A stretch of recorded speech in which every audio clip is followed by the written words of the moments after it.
Hechos capítulo 9. Hoy vamos a estar viendo, hermanos, lo que fue la conversión de Pablo, de Saulo, más bien, conversión de Saulo, para, hermanos, después llamarse Pablo. Verso 1. Saulo, respirando aún amenazas y muerte contra los discípulos del Señor, vino al sumo sacerdote y le pidió cartas para las sinagogas de Damasco, a fin de que si hallase algunos hombres o mujeres de este camino, los trajese presos a Jerusalén. Bien, vamos entonces a ver, hermanos, poco a poco, decía, para poder entender cómo fue, hermanos, que se dio la conversión de Pablo. Ya vimos la semana pasada en sí quién era Saulo. Ahora, la pregunta, hermanos, aquí surge: ¿qué andaba haciendo Saulo en este tiempo? ¿Cuál era su trabajo? ¿Qué era su oficio? Decíamos que él en sí era comerciante, sí, pero ¿qué es lo que estaba desempeñando? Él, hermanos, pues era un hombre muy importante, a lo que se entiende. Pero dice aquí, hermanos, estos versículos que leíamos, verso 2, para ser más exacto, al inicio, dice la primera frase, dice: y pidió cartas para las sinagogas de Damasco. ¿Dónde estaba, hermano, Saulo cuando pidió cartas para ir a Damasco? No estaba en Damasco, porque si estuviera en Damasco no iba a pedir cartas para ir allá, sino que estaba en Jerusalén. Estaba con los fariseos en aquel entonces, estaba en el Sanedrín pidiendo cartas para poder estar ahora en camino a Damasco. El gobierno romano, hermanos, había dado una cierta autoridad sobre el Sanedrín, pero esa autoridad estaba de cierta forma así limitado. Podían hacer ciertas cosas, no todo. El gobierno romano era el que se encargaba en sí ya de los juicios y de decir, hermanos, si se le daba la absolución o se le daba la pena de muerte a alguien que había sido condenado o que estaba en juicio. Estas cartas, hermano, que ahora Pablo estaba, o Saulo, vamos a entendernos, vamos a ponerlo como Saulo. Las cartas que estaba pidiendo Saulo eran cartas, hermano, para extraditar a aquellos que habían huido. ¿Por qué, hermanos? Debido a la persecución que se había venido sobre Jerusalén, los discípulos, tal vez, hermano, que vinieron al conocimiento de Jesús, no voy a hablar de 12, no.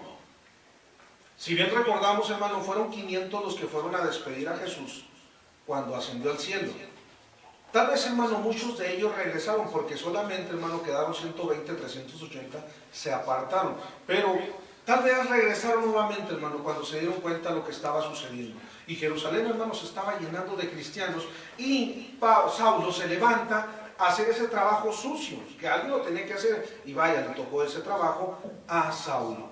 Ahora estaba pidiendo cartas para ir a buscar, hermanos, aún a donde se habían ido los judíos, a traerlos para poder entonces entregarlos y que fueran muertos por estarse rebelando. Él decía, hermanos, o pensaba que estaba buscando vamos a decirlo de alguna manera, a rebeldes, gente, hermano, hereje, que se había levantado en contra de las leyes o de las reglas que regían en sí, hermanos, la religión en aquel tiempo. Ahora, cuando dice, hermano, que ir a las sinagogas de Damasco, Saulo, hermanos, estamos viendo que Saulo era muy celoso en sí de lo que eran las leyes o las creencias, hermano, de los judíos. Y comenzó entonces una persecución contra todos aquellos supuestamente, a su manera de pensar, herejes. Ahora va tras de ellos. Y dice, hermanos, en específico, dice que los de este camino. ¿Cuál camino? Los seguidores de Jesucristo. Decía Jesucristo: yo soy el camino, la verdad y la vida. ¿Sí? Ahora, ellos iban buscando a los llamados cristianos, que entonces se les llamaba los del camino. Bien, vamos entonces, hermanos, dice que los trajese presos a Jerusalén. Saulo, hermanos, creía que hacía lo correcto. Hoy día muchos creen que están haciendo lo correcto, cuando desgraciadamente lo único que están haciendo, hermanos, es dañar las congregaciones. La poca gente que llega, hermanos, a esos lugares para poder congregarse, sanar su alma, su espíritu, su cuerpo, en fin, de tantas cosas que han vivido. Llegan a las congregaciones y se dan cuenta, hermanos, con el tiempo, de que no fueron a meterse a una iglesia conforme a la voluntad de Dios, sino que se metieron incluso a una mismísima sinagoga de Satanás, ¿sí?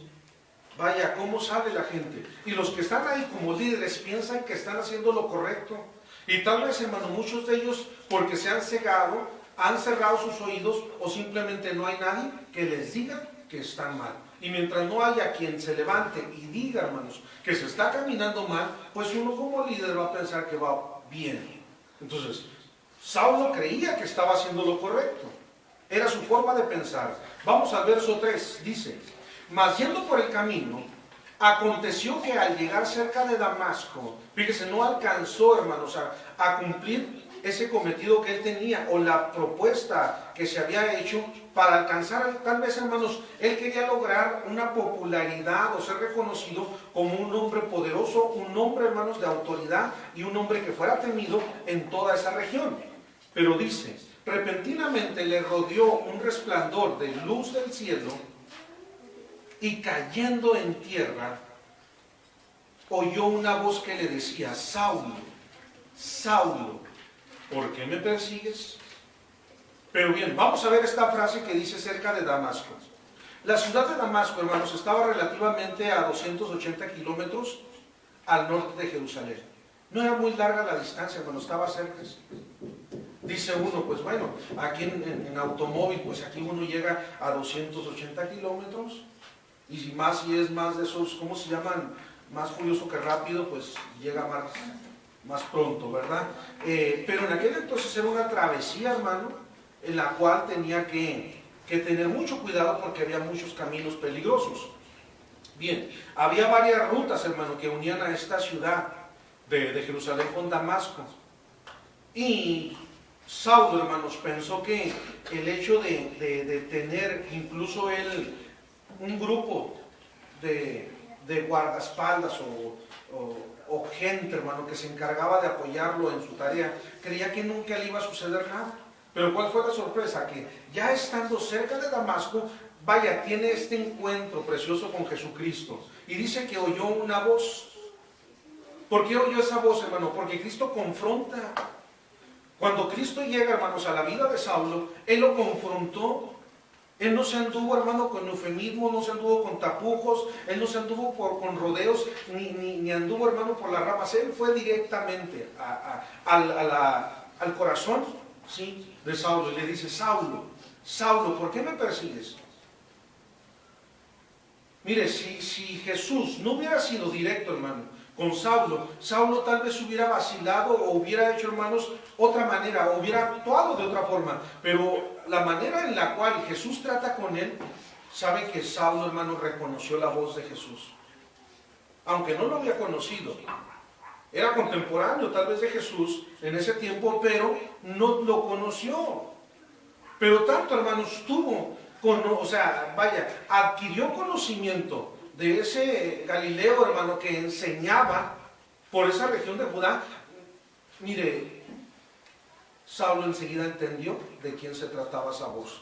Cuando, hermanos, escucha esa voz, en ese momento, yo me imagino que Saulo, hermanos, dejó todo a un lado, ni la espada sacó, ni alcanzó a dar órdenes a su grupo que traía, hermano, de soldados. No, él puso atención. Él puso atención. Él reconoció perfectamente su voz. Quiere decir entonces, hermano, que es necesario que el evangelio que nosotros presentemos confronte. Y a veces que nosotros decimos: ay, hermano, es que como que se oye muy agresivo, muy tosco el evangelio que yo voy a presentar. Porque a veces llegamos y le decimos: ¿sabe qué? Si usted no se arrepiente, se va a ir al mismísimo infierno. No, hermano, no le diga así. Usted no hable así de esa manera, porque la gente se asusta. Cuando dice, hermano, fórzalos a entrar. Esta palabra de forzar, hermanos, habla de amenazar. Así como cuando llega un licenciado a embargarle la casa y le dice: ¿sabe qué? O me paga ahorita o me paga ahorita. Le doy 5 minutos para que me pague y ya lleva 4 minutos y medio. O yo me llevo lo que encuentro. ¿Qué cree que va a hacer una persona al escuchar esto de un abogado o de un licenciado que se encargue de andar, hermanos, haciendo esta tarea? Rápido va a ver de dónde saca dinero para poder, hermanos, detener ese embargo. Muchas veces nosotros tenemos que actuar así, forzados, hermanos, incluso llegar a la amenaza. Ah, es que usted me está asustando, es que usted como que me quiere amenazar, usted me está diciendo que si no me arrepiento, entonces me voy a quemar en el infierno, sí, y no solamente se va a quemar, se va a tostar y se va a deshacer. O sea, o se convierte, o se va al infierno, o es hijo de Dios, o es hijo del diablo, no es sobrino, ni nieto, ni entrenados. ¿Qué quiere ser? No, pues es que usted habla muy duro. ¿Qué le dijo Jesús a Pedro? Cuando Pedro va y le dice, Señor, se te están yendo. Oiga, Jesús le había dicho, ustedes vienen porque vienen y se sacian. Después de que se sacian, se van muy a gusto. Esta palabra saciar, hermanos, es hartarse como bestias. Uno lo escucha o uno así lee la traducción, ¿sí? de que se sacian. Pero en sí, hermano, Jesús les dijo así directamente, ustedes vienen y se hartan como bestias. Ahora que se hartaron, ya se van bien contentos, por eso vienen y me siguen. Y muchos empezaron a ir, se van. Y Pedro llega y le dice, Señor, se te están yendo. Y luego, Pedro, ¿tú también quieres ir? Alcánzalos antes de que se vayan. O sea, no queremos, hermanos, un evangelio que nos confronte. No queremos un evangelio que nos hable duro. No queremos un evangelio que nos llegue, hermanos, a lo más profundo y nos redarguya. No, queremos todo suavecito, queremos todo, ¿sí? que sea light, que sea bien diluido, puro mensaje que no me sienta lastimado. Yo, como les he dicho 1000 veces, va a la 1001. Si yo en alguna ocasión los he lastimado con un mensaje, discúlpenme, hermano, nunca fue mi intención lastimarlos. Mi intención fue destruirlos, acabarlos, deshacerlos, no yo, el mensaje. Y que Dios vuelva a formar, así como el alfarero, hermanos, otra vez deshizo el barro y lo volvió a formar, así. Este evangelio, hermanos, que recibió Saulo fue confrontador. Le dijo, Saulo, yo sé quién eres tú. Yo sé tu currículum o tu ridículo, sé perfectamente quién eres y sé lo que tienes como intenciones. Verso 5 dice, él dijo, ¿quién eres, Señor? Y él le dijo, yo soy Jesús a quien tú persigues. Dura cosa es dar contra el aguijón. Él, temblando y temeroso, dijo, Saulo, y le dice, ¿qué quieres que yo haga? Y el Señor dijo, levántate y entra a la ciudad y se te dirá lo que debes de hacer. ¿Qué cree que hizo Saulo en ese momento? Se quedó pensando, como muchas veces nosotros pensamos cuando se nos llega el mensaje y decía, ay, este mensaje sí me pisó todos los callos, este mensaje me dejó pero todo descalabrado, ya no siento lo duro sino lo tupido, hasta parece que todo el mensaje fue para mí. O sea que ahora todo estuvo planeado para decirme que soy un pecador, que estoy mal delante del Señor, que no he hecho caso, que no he obedecido, que muchas veces Dios me ha hablado y que muchas veces me he hecho el sordito, que Dios me ha hablado y que yo no he querido, que he puesto otras cosas antes que a Dios, en fin. O sea que ahora todo se me juntó a mí. ¿Y luego a quién?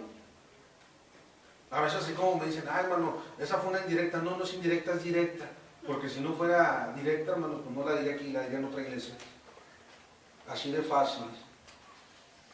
Venir a Cristo, hermanos, ahora era la tarea que tenía Saulo, y obedecer. Y a veces es cierto, hermano, creemos que solamente conocer a Dios es leer, conocer a Dios es cantar, aplaudir, orar, ayunar. Conocer a Dios es ofrendar, es diezmar. Conocer a Dios es congregarse. Conocer a Dios es entender su palabra. No, hermano. Eso no es solamente, eso es una parte de conocer a Dios. Conocer a Dios es obedecerlo, porque todo lo que dije lo podemos hacer por apariencia y quedar bien con los demás. Saulo, hermanos, había entendido, pero lejos de entender, él estaba obedeciendo. Verso 8. Entonces Saulo se levanta de tierra y abriendo sus ojos, ¿qué cree? No veía nada. Así que llevándole por la mano, le metieron a Damasco, y donde estuvo 3 días sin ver, y no comió ni bebió. Pregunto, que tal vez usted también se lo está preguntando. ¿Y dónde quedaron todos los soldados que venían con Saulo? ¿Dónde quedaron? Por los primeros 100 puntos de la noche. Se fueron, o sea, la que tuvieron miedo. Hubo muchas razones por las que no se quedaron con Saulo. ¿O qué pasó? ¿Qué sucedió con ellos?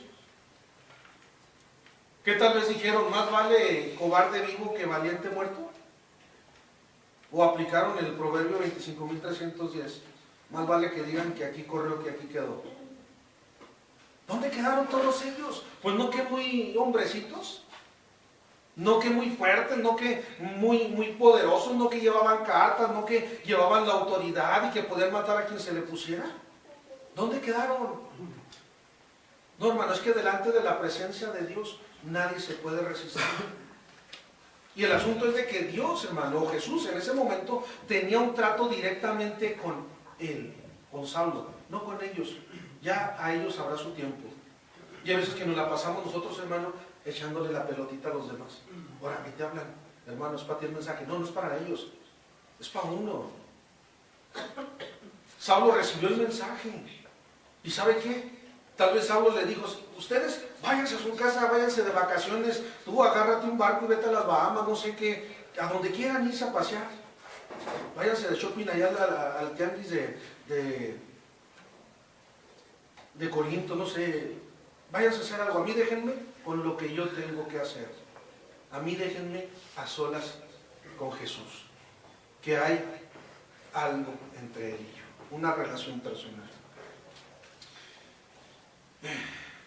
No fue fácil, hermanos, el estar ahí 3 días. ¿En qué situación, hermano?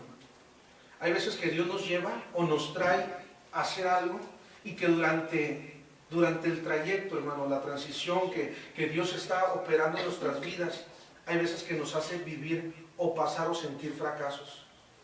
¿Se imagina qué desesperación era tal vez para Saulo, hermanos, estar en esa casa en la cual, hermano, en la cual él tenía ya las cartas para ir y sacar a los que vivían en esa casa? Ahora, a los que él iba a matar, ahora a ellos le estaban dando hospedaje. ¿Cómo cree que se sentía Saulo, hermano?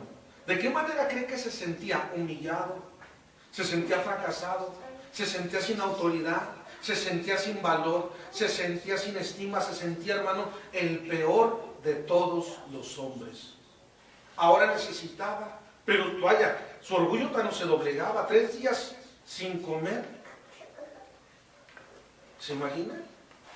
3 días, hermano, no comió ni bebió. Su estado anémico, hermanos, tal vez se vino abajo, se desmoralizó de tal manera, ¿sí?, que cuando es llamado en el versículo 13, un hombre, sabe, hermano, que entra a escena, en esta historia, entra a escena, pero tan rápido entra que así es su salida. Que si hubieran hecho, hermanos, tal vez una película sobre este capítulo, dentro de los, ¿cómo le llaman? Los créditos. Tal vez a lo mejor se hubieran olvidado de haber escrito el nombre de Ananías. Por lo rápido que eso, entrar y salir. Mire, qué trabajito fue para este hombre. Saber, hermanos, saber a lo que iba. Conociendo la fama del que estaba allá dentro de esa casa. ¿Usted cree que era fácil?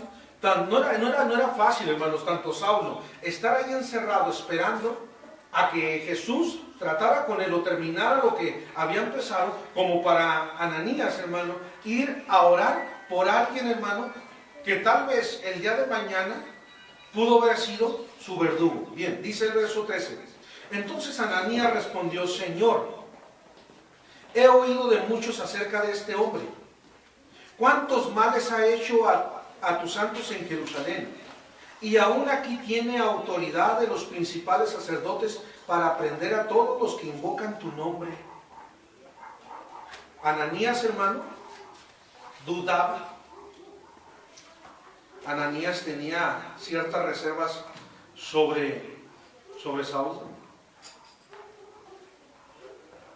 Y ahora sí me imagino tal vez que llegó a Ananías a orar por Saulo. ¿Ve? Y tal vez así como dicen, con un ojo al gato y el otro al garabato. Orando con un ojo y el otro viendo a Saulo. No vaya a ser que se le salga lo traidor a Saulo. La cosa estaba difícil, hermano. Yo imagino que tanto para uno como para el otro. Decía Saulo, tal vez aquí ciego. Aquí ahorita vienen y me hacen picadillo y se vengan de todo lo que he hecho. Y tal vez Ananías decía de Saulo, ¿y qué si este nomás le está haciendo al cieguito?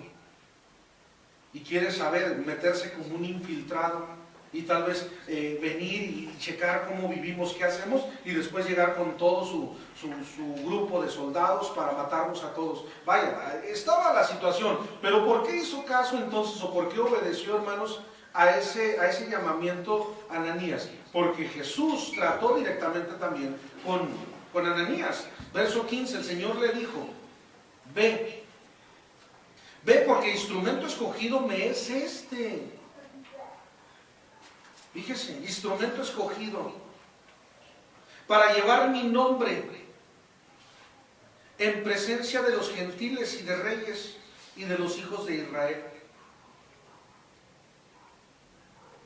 Pero aquí hay algo, hermanos, que hay que rescatar. Esta frase que dice, para llevar mi nombre.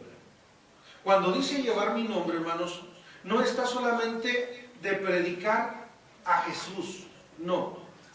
Recuerden lo que dijo Jesús, porque muchos me dirán, Señor, Señor, en tu nombre eché fuera demonios, en tu nombre hice milagros, en tu nombre hice pactos, en tu nombre los hice vomitar, en tu nombre los hice reírse, en tu nombre los hice revolcarse como cucarachas fumigadas, en tu nombre les saqué hasta el último peso que traían, en tu nombre y en tu nombre.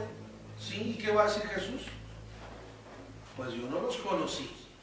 No se está refiriendo solamente. Cuando dice llevar mi nombre, está hablando de autoridad, hermano. En otras palabras, que este será instrumento escogido, con el cual, con autoridad de parte mía, porque yo no voy a investir, entiéndase así, yo no voy a investir ¿para qué? Para que hable a los gentiles y a reyes y a los hijos de Israel.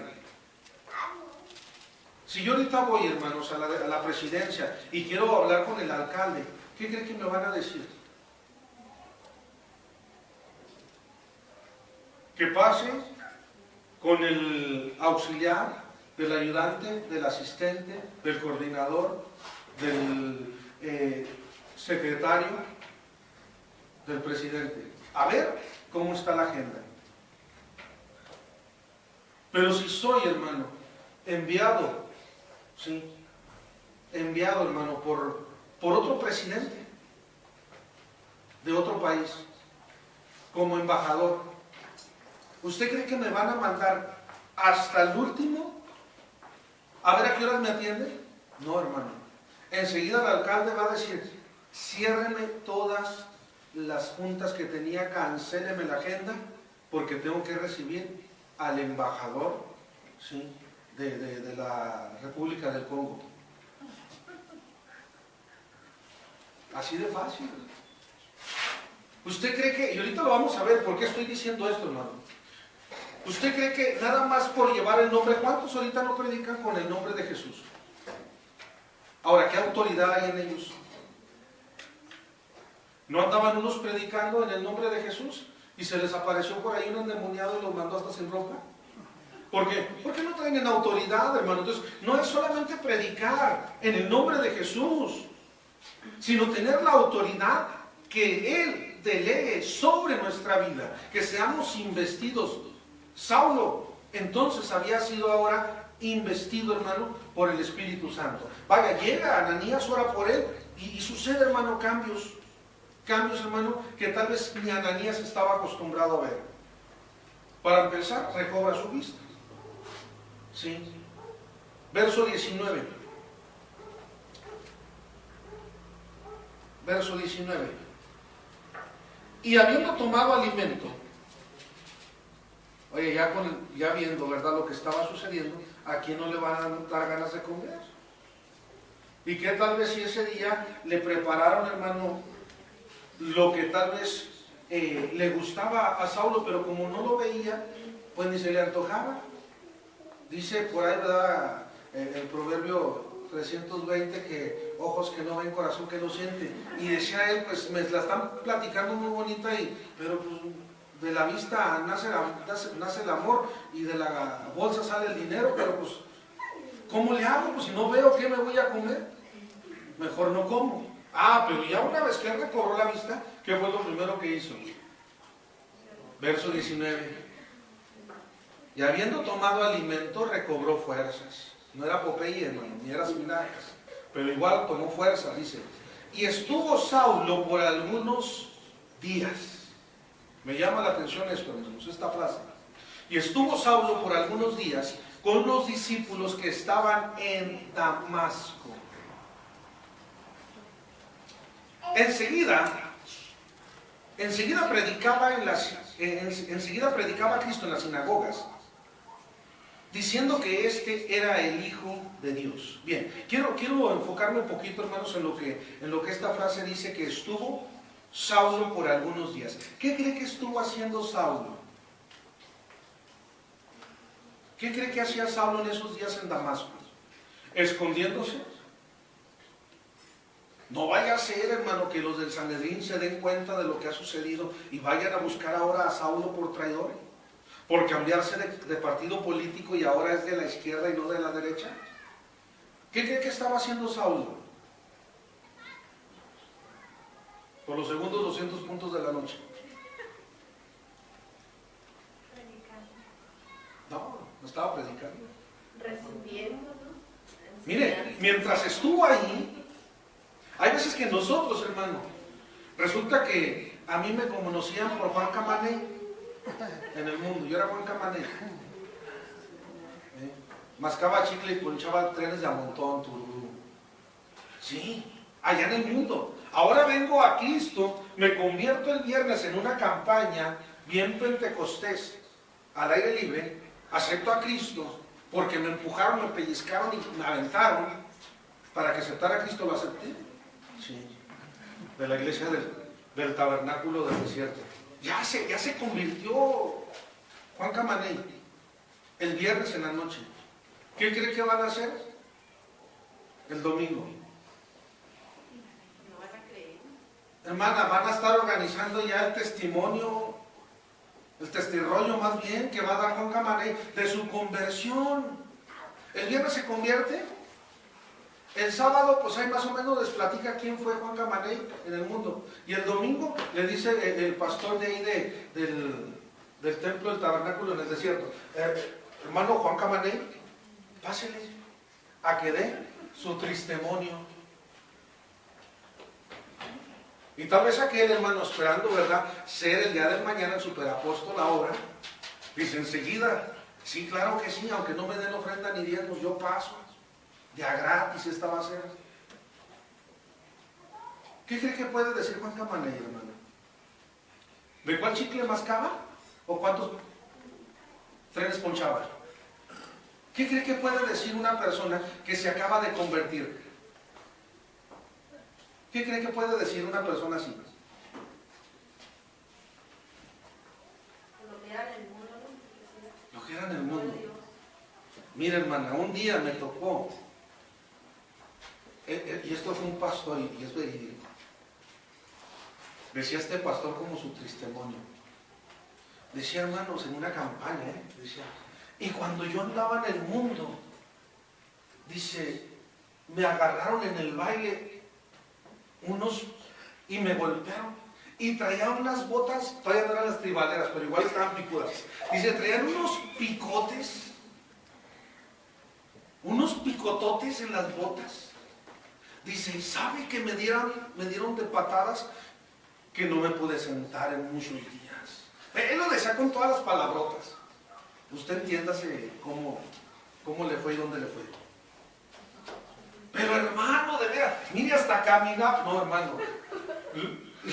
La manera de caminar de Saulo, nada que ver como caminaba este.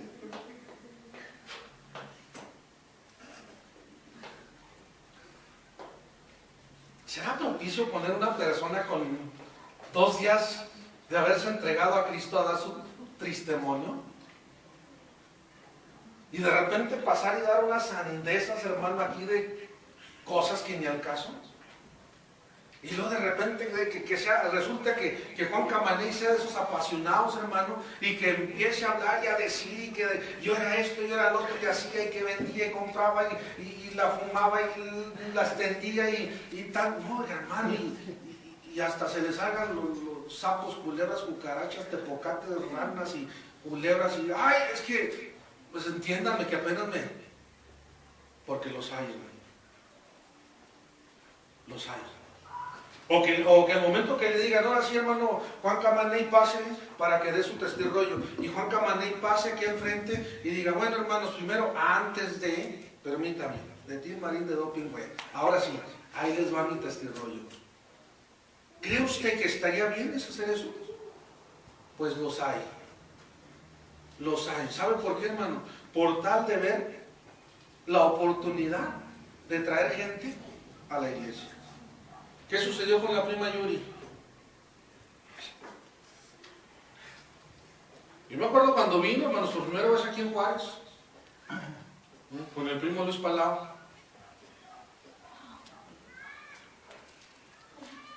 Ahí venían los dos, muy agarraditos de las manos. Ahorita hasta las trenzas han de andar agarrados, pero en aquel entonces vinieron los dos a hacer su campañita por amor a Juárez. Y la Yuri, la prima Yuri se despeinó y se alborotó y bueno, hizo de todo. ¿Sí? ¿Dónde está la prima Yuri?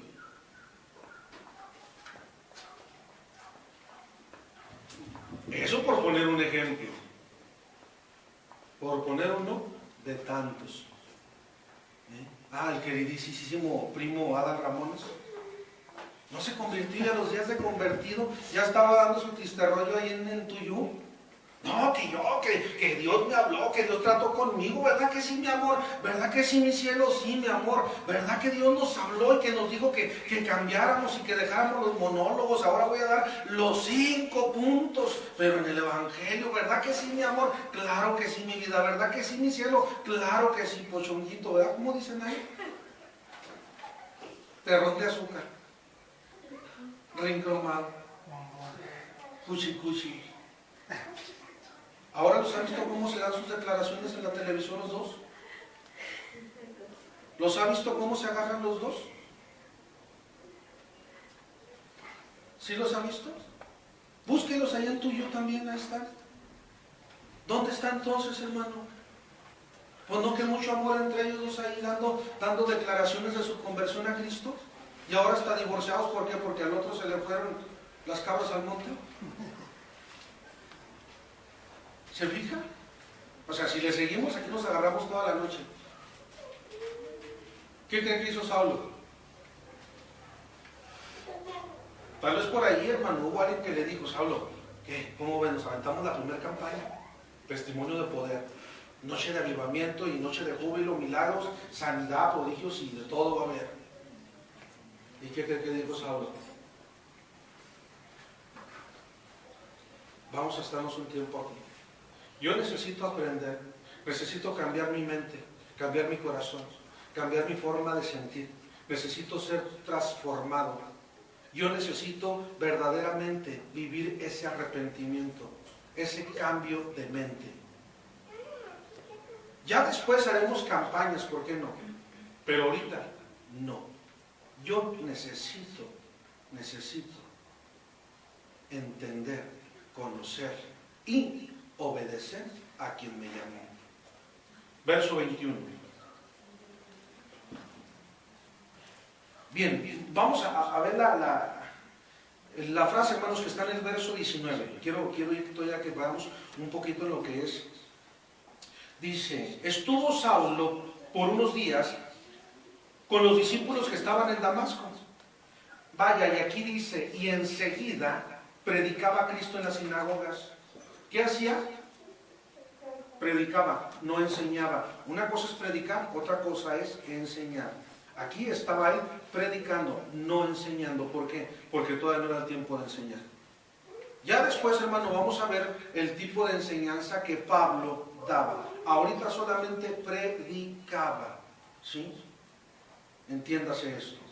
Predicaba en las sinagogas diciendo que este era el Hijo de Dios. Y todos los que oían estaban atónitos y decían, ¿no es este el que asolaba Jerusalén y a los que invocaban este nombre?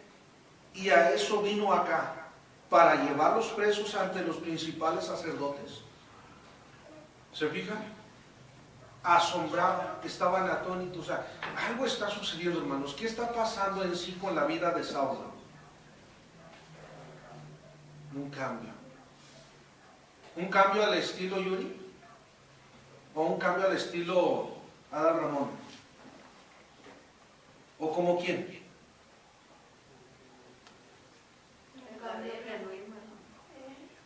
Genuino, verdadero, radical y completo.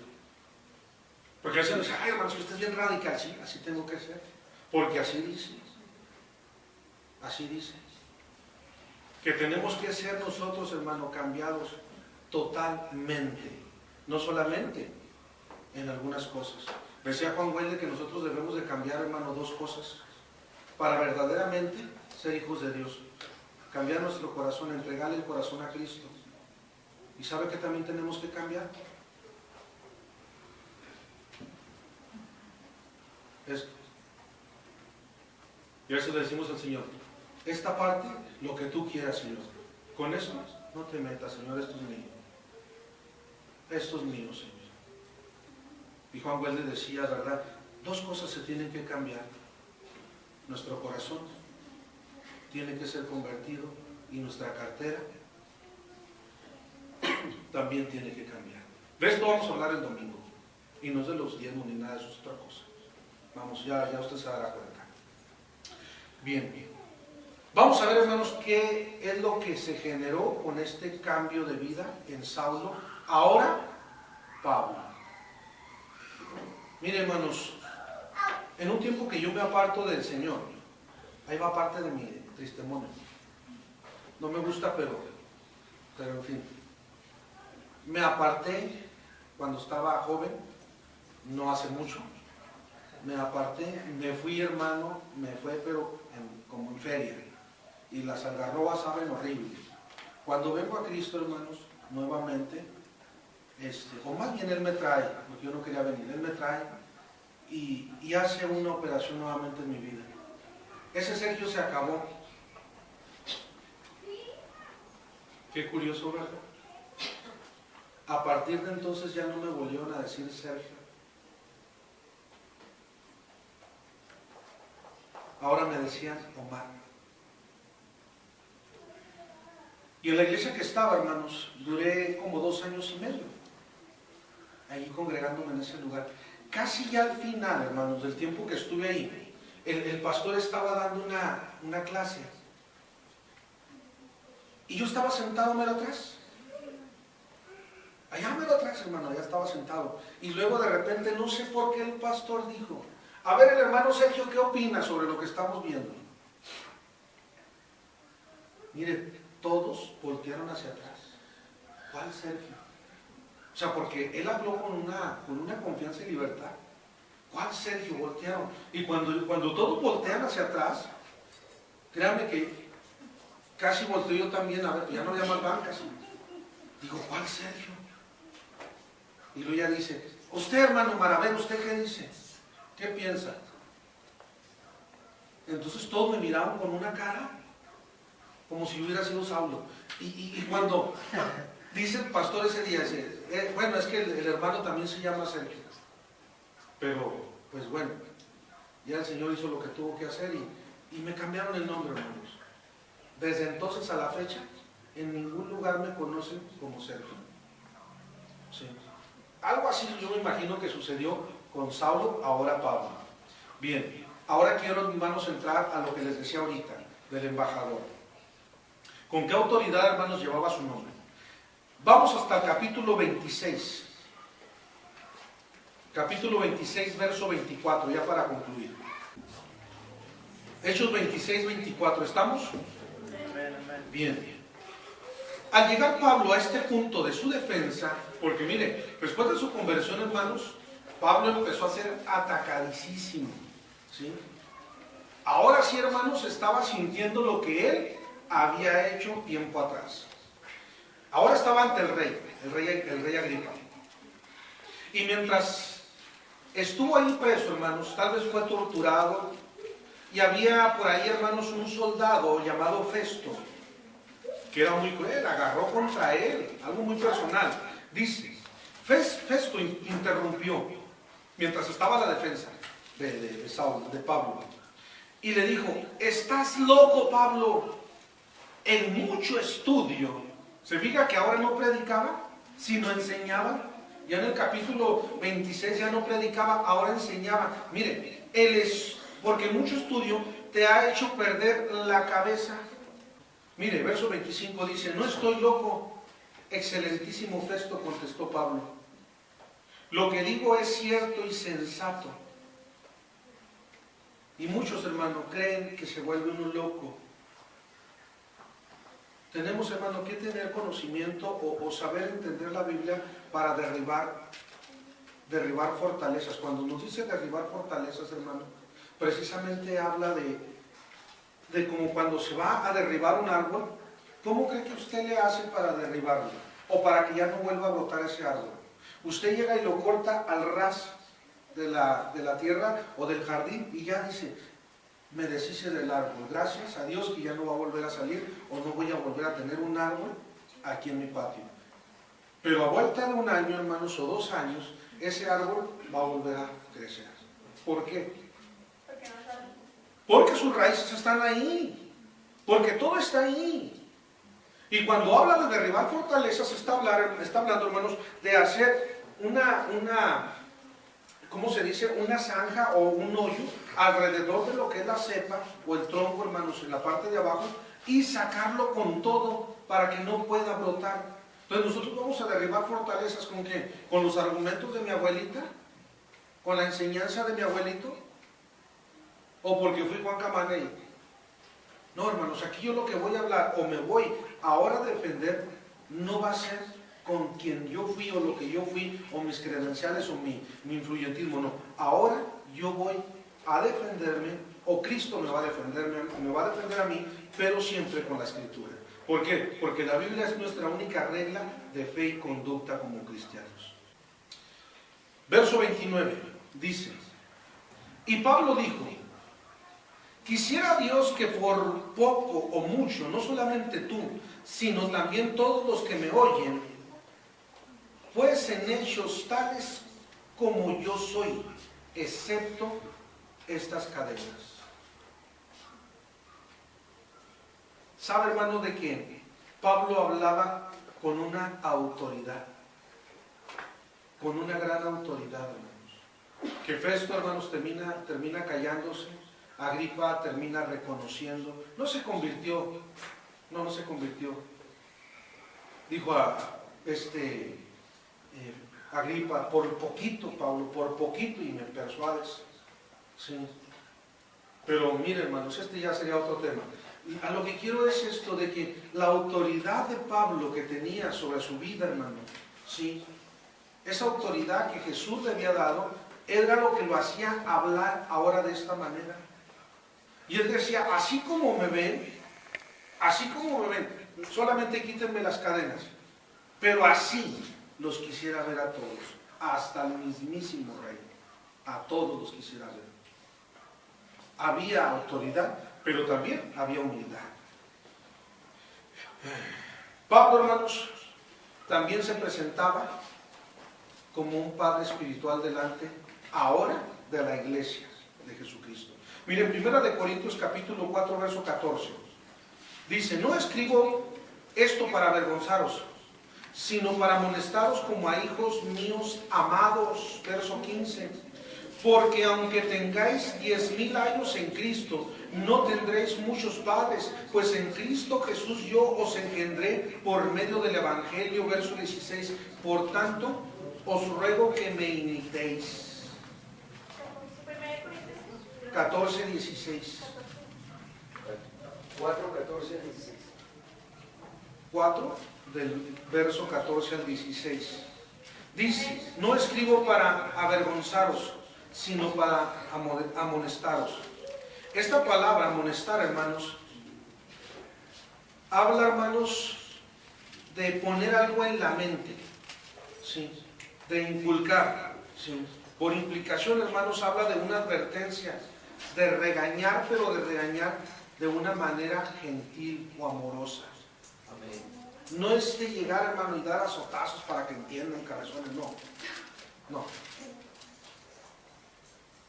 No, Pablo les hablaba, hermano, por eso él decía, porque yo por 3 años, de día y de noche, con lágrimas en mis ojos, les estuve enseñando y no rehusé enseñarles en todo, porque yo sé que después de mi partida se levantarán entre vosotros lobos que no perdonarán al rebaño. ¿Sí? Fíjese, con lágrimas en los ojos. O sea que Pablo, hermanos, era duro, sí, pero también tenía un corazón sensible a la necesidad de la iglesia. Cuando dice que pueden tener 10,000 años, un año, hermanos, es aquel que está encargado de la educación de un niño. Es aquel que se encarga de llevarlo a la escuela, de traerlo, un tutor, vamos a decir. Sí. Un maestro, hermanos, para todos. Ahora decía él, pueden tener 1000 años, o sea, pueden levantarse ahorita muchísimos, pero nadie los va a entender, nadie los va a comprender, nadie va a saber la necesidad que hay en sus corazones, más que solo yo, porque yo los conozco, yo los engendré en Cristo, yo sé sus necesidades, yo sé su trasfondo, yo sé de dónde vienen, yo sé por lo que han pasado, yo sé quiénes son ustedes. Aquellos tal vez pueden venir y dar una cátedra de teología, pero en sí no conocen lo que ustedes necesitan. Hoy hay muchos manuales, hermano, muchísimos manuales. Usted vaya a las librerías cristianas y haya manuales, ¿sí? O haya, ¿cómo le diré? Para predicar o para enseñar o para discipular. Hay libros, hermano. Y usted va y encuentra ahí 365 predicaciones. ¿Se imagina? Si el año nomás tiene 50 domingos, ¿para cuántos domingos le alcanzará un librito de 200 pesos? Y usted tal vez puede comprar, hermano, y agarrarse de la predicación número 1 o del estudio número 1 hasta el 365. Pero ¿sabe? Tal vez la necesidad que usted está viviendo o está en su corazón en este momento va a ser sanada, va a ser restaurada o va a ser, hermanos, limpiada dentro de 4 años. Así que aguántese, porque hasta dentro de 4 años me dice aquí la guía que vamos a tratar este problema.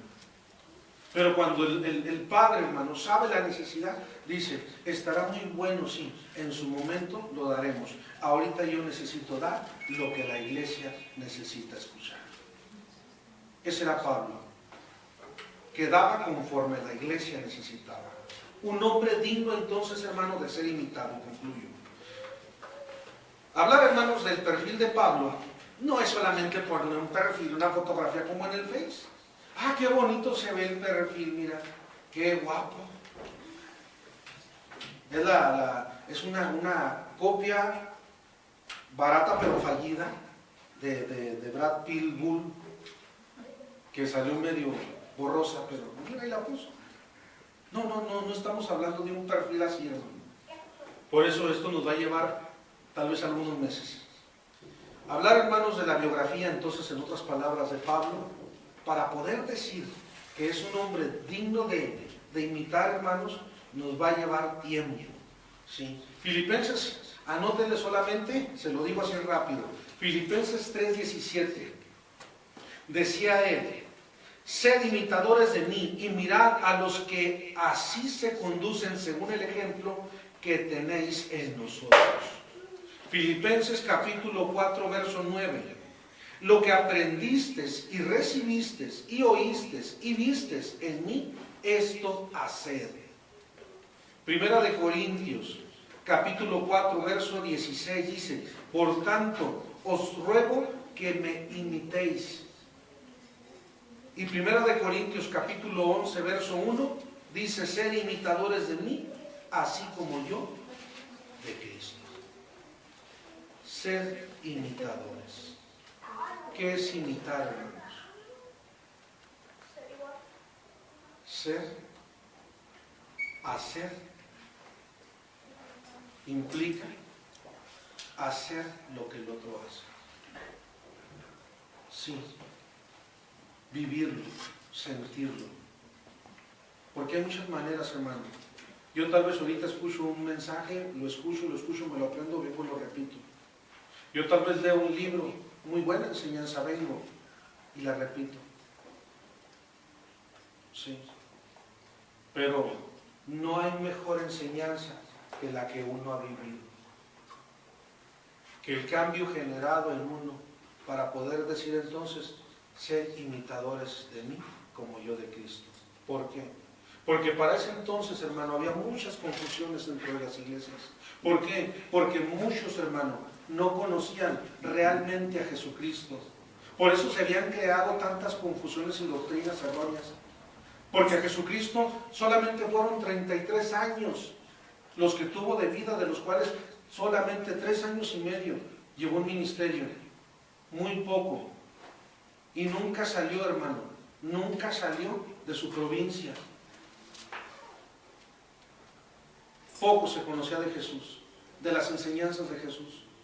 Por eso cuando llega Pablo a estas iglesias, le dice Pablo: sean imitadores de mí. Porque si él les decía: sean imitadores de Jesús, y le van a decir: ¿y quién es Jesús? ¿Cómo es Jesús? Enséñanos quién es Jesús. Háblanos de Jesús. ¿Cómo es Jesús? Pero Pablo solamente les dijo: ya ven cómo soy yo, ya ven de la manera que me comporto, ya ven qué actitud he tenido hasta el día de hoy. Pues así como yo me comporto, así se comportaba el maestro. Aquel hombre que un día en Damasco me llamó, aquel día que me convirtió, me transformó y me hizo una nueva criatura, así como hoy lo soy porque sigo su camino. Aquel camino que un día fue truncado para llevar a cabo la comisión que yo tenía, ahora ese camino se ha transformado y yo les vengo a traer y a enseñar un camino diferente. Ese era Jesús, por eso yo soy así. Sean imitadores de mí, porque yo soy imitador de Él. Vamos a dejarlo hasta aquí. La próxima semana seguiremos y pues que Dios, hermano, nos dé capacidad y entendimiento para poder comprender su palabra. Cierre sus ojos. Yo tengo un amigo que me ama, que me ama, que me ama. Yo tengo un amigo que me ama. Su nombre es Jesús, que me ama.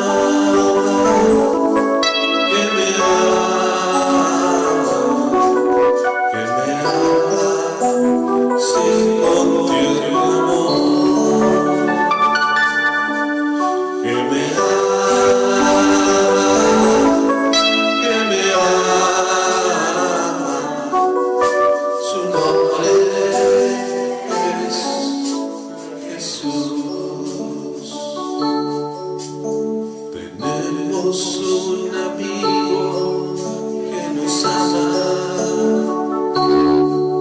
que nos ama, que nos ama. Tenemos un amigo que nos ama,